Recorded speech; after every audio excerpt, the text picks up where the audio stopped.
So coming off at the end of the previous chapter, we saw that All For One was like nearly being defeated by Izuku until he had like his own little moment of power of friendship, I suppose, where he was like, the entire chain of events up until now will inevitably spill out victory or defeat for all. Victory is still within my grasp. And then we cut over to Spinner at the end of the chapter, and that brings us to the beginning of this one, where we see Spinner leading like this army of like 15,000 heteromorphs, not just remnants of the Paranormal Liberation Front, of course, but like thousands and thousands of just regular civilians. And this goes into what All For One's big plan for Spinner essentially was, where he wanted to build them up into this mascot for this false cause. I mean, the inherent cause is very much legitimate because as this chapter explores the history of prejudice around the heteromorphs in this world, like the people that were born with quirks that alter their appearance. But as for what they're doing here, it's very much false because it's ultimately what All For One wants. And what he wants is for them to break Kurogiri out of the hospital that he's being detained in currently. And I'm pretty sure that they are successfully going to do this one way or another. I don't think they're necessarily going to win this portion of the battle or whatever. I mean, maybe they will, but I think it ultimately ends with Kurogiri being broken out of here because it kind of needs to happen because of Kurogiri's, crazy warping quirk. Because if they do get him out of here, then he'll immediately be able to activate that, and I assume take one or more of the heteromorphic individuals here and then immediately go to UA. And then once they get to UA, then he'll be able to activate the quirk again and take All For One / Shigaraki out of there. And then once he's out of the UA barrier encasement thing, then Aizawa and Monoma will no longer be able to erase his quirks, and then he'll just be able to go ham. Because that's another thing that we haven't seen yet, like the full potential of All For One / Shigaraki with all of the quirks, fully utilizing his new body. Something that he was talking about in the previous chapter, where he was like, surely you jest, I haven't even used a single quirk yet. I have yet to brandish the true value of this body. So yeah, we're definitely going to see this eventually happen, and I think it's going to happen through them breaking out Kurogiri and then Kurogiri breaking All For One / Shigaraki out of there. And also it seems like Izuku is coming to his limit, as it was stated by the second user that he only has like 5 minutes to use the full potential of Gear Shift, and I think he's probably going to reach that limit, pass out, and then that's when we go into, I don't know, the second or third act of this fight where All For One completely takes over and uses the full extent of his power. But as they're all leading to the hospital to take Kurogiri out, we see like there's not a lot of heroes here. There's only about 200 along with police squads, and it's definitely not a coincidence that Horikoshi is using wording here as marching and police squads are like the defense against this. Obviously it parallels to our reality, and like I said, there very much is a legitimate cause behind this, but it's just ultimately being overshadowed by All For One. And I'll get more into why he's so despicable to do this other than just using them in the first place. But they're not really effective against pushing them away because like I said, 200 against 15,000, it's not really going to work out. And even Koda is here trying to fight back, but they wind up just ripping Koda's mask off, calling him like a traitor, saying that he lives in the city because, just like in our world, cities are usually,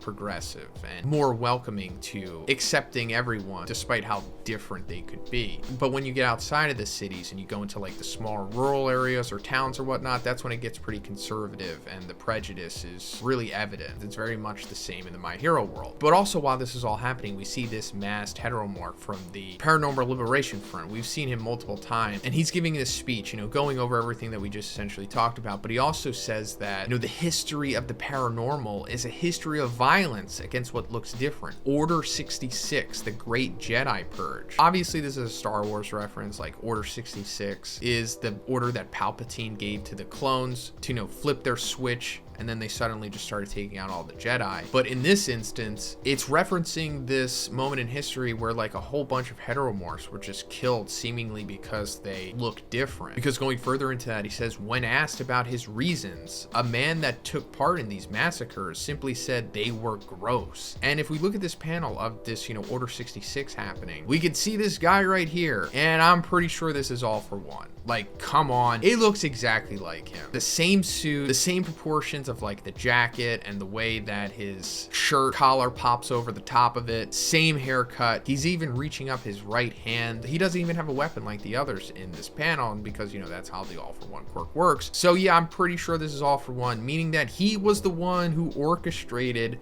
the whole Order 66, or just the massacre against the heteromorphs. And I'm assuming that this is also taking place back in the day because he says the history of the quote quote unquote paranormal, because that's like how this was referred to back in the day, along with quirks being called meta abilities and whatnot. So yeah, this is like the big tragic secret to all of this, is that All For One was the one who basically spearheaded prejudice against the heteromorphs. And I also think this makes sense because, you know, as the story goes on, we've seen that All For One is essentially behind everything, right? And another thing about, you know, Order 66, like I said, it was orchestrated by Palpatine, the Dark Emperor of the Empire. And obviously that parallels to All For One, who was like the Palpatine of this series, right? So yeah, pretty crazy, tragic twist. I'm not going to say that he invented prejudice against the heteromorphs, because that's kind of just an inherent aspect of some people for sure. But it seems like he definitely was one of the big reasons, if not the big reason, why there's still like this huge prejudice against heteromorphs in the My Hero world today. I mean, even going so far as to having multiple massacres just because he thought they looked gross. And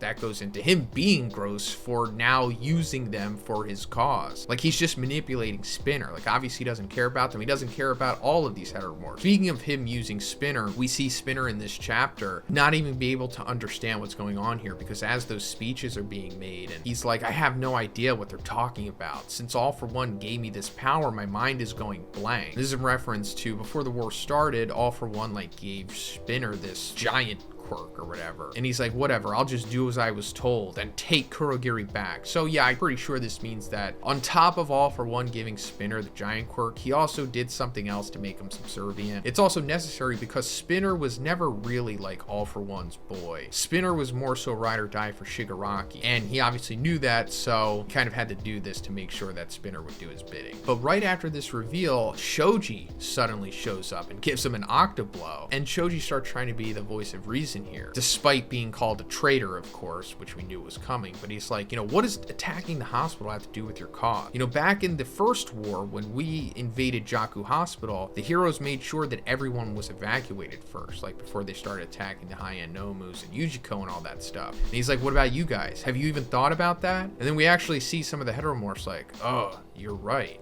You know, basically trying to get a point across that, like, you know, you're no better than the people who have been prejudiced and used violence against you. And then we get this like little flashback of Shoji when he was younger, seemingly in his hometown, wearing like these bandages on his face. We see somebody saying like, no matter how far we progress, we'll never accept that tainted blood of yours. And I'm pretty sure this is what we heard about Shoji in the Ultra Analysis book, which is also unfortunate because Horikoshi could have very much went into this in the story at some point, but I guess he just didn't because he realized that nobody would care about it. But in the Ultra Analysis book, it says, in Shoji's hometown, there is still prejudice against those whose bodies are altered outwardly by their quirks, and people were often frightened of him. He started wearing his signature mask because his face made a young girl cry, and he didn't want to be the cause of anyone's sadness. But speaking of wearing a mask, at the end of this chapter, his mask comes off. We see his face for the first time in the series, and it's pretty much what we expected, I guess, right? Because the way that the mask forms to his face, it doesn't really leave much to the imagination. But he also has these scars on his face, and I guess this also goes back, you know, how he was treated in his hometown. I'm pretty sure they probably did that to him. But we also saw his face before. If you were able to see like the pre-series sketches that Horikoshi made, I guess, like the rough drafts of the characters, like he pretty much still looks the same to this day aside from the scars. But in reference to him saying, did you guys even think about evacuating people from the hospital? Like, you know, you're going to hurt all of these innocent people. And he's like, well, if the answer is no, well, then I'll never forgive you. And yeah, that's where the chapter ends, and really good stuff here. This was a really interesting chapter, really thought-provoking, and it's just too bad that this for sure isn't going to get a lot of attention. Like, a lot of people aren't going to care about this chapter because it doesn't revolve around Izuku, Bago, or Shoto, but it is what it is. Let me know what you thought about this chapter in the comments, guys. Do you think that was All For One and he was like the reason behind all of this stuff? He was the orchestrator of Order 66? Let me know. And if you liked the video, guys, please give it a like and please subscribe if you haven't already. Have a great day, and I'll see you in the next one.